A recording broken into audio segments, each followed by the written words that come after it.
This is a true story. It happened in 1994 when I was 10 years old. It was a Saturday and my mom was taking me to the park. She needed to get out of the house to clear her head because Dad was drunk again. He was screaming and throwing things and she didn't want me getting upset. There were storm clouds forming, but we didn't let that stop us. We loved storms. Besides, anything was better than being at home with Dad.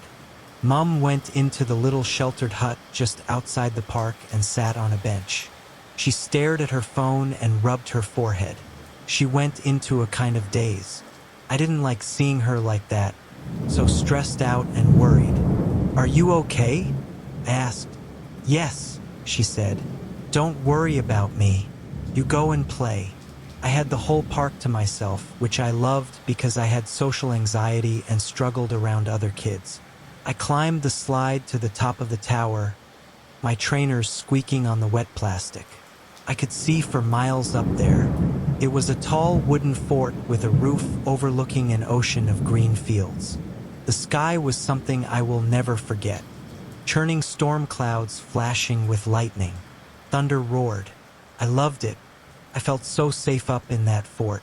That was until I saw him, that man. He was standing in the long grass, staring at me. He was the tallest man I'd ever seen, and he was wearing a long black raincoat. The hood was drawn up, and the darkness inside it was absolute. I couldn't see any of his face. He slowly turned his head to one side as if to ask, "Can you see me?" I ducked quickly and scratched at the scab on my knee. Weeks before, I'd fallen off my bike and had grazed my knee real bad. Mom had spent over an hour picking out the small pieces of stones from the cut while I cried. Dad told me to shut up and man up. The scab was itching so badly I couldn't help but want to rip it off. It was at least an inch long. I was so frightened by that weird man in the grass that I hadn't noticed I was bleeding. The scab was hanging half off and blood was running down my leg. Now the man was sniffing the air, taking in deep, heavy sniffs. Then he took a few steps closer. There was something weird about the way he walked, almost as if he had no knees. I wanted to run back to Mom, but I was too scared to get off the tower, too scared to move. I just kept itching at the scab. It was hanging on by a little flap of skin. I glanced down for just a second to see the blood. When I looked up, he was standing there, right next to the tower, so tall his head was level with me. The scab tore off in my panic to scramble back to the opposite side of the tower. I bumped the back of my head pretty bad, so bad I went a little giddy. I could see the man's eyes were glowing inside the hood now. I told myself it was just one of those high-end Halloween masks, but I wasn't convinced. He glanced at the scab in my fingers. "What have you got there?" he said. I dropped the scab. It hit the wooden floor and stuck. What happened next has haunted me to this very day. The weird man reached over and plucked it up. I noticed his skin was jet black and he had 6 fingers. They seemed wrong, those hands. Strangely inhuman. He raised the scab up over the darkness in the hood and I saw a black tongue reach out to take it. A long, bumpy tongue that would later remind me of toad skin. He placed my scab on his tongue and ate it. "Tasty," he said. Then he reached over again and tried to grab my ankle. "Let me taste that blood, boy," he said. "Let me take a big bite of that leg." I finally found my voice and I let out a scream so loud my throat stung. "What's the matter?" Mom shouted. She ran through the heavy rain. "The man!" I screamed, pointing.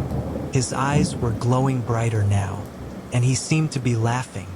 "What are you talking about?" Mom shouted over the roar of thunder.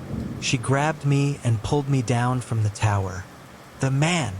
I kept screaming, kept pointing. "That man!" Mom looked in his direction, but she just frowned. "Son, there is nobody there." "There is," I protested, pulling her away by the arm.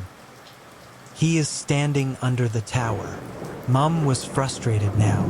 She told me later she thought I was just trying to wind her up because she saw nobody there, even though I could. "Please," I cried. "Mom, Please, let's get out of here. I had tears and snot streaming down my face. Finally, she gave in. We ran across the grass to the main path. The man was still standing by the tower, his eyes glowing, staring at me. He didn't move an inch. Mom took me to her sister's house, my Auntie Jan. When we got there, they dried me up and sat me by the fire and cleaned up the cut on my leg. I told them everything. They didn't believe me, of course, said it was most likely the bump to the head. Had me hallucinating. There was no point arguing with them, but I know what I saw was real. I hoped I would never see that creepy man again. But I did. A year later. See, he followed me and Mum from the park. But that's another story for another time.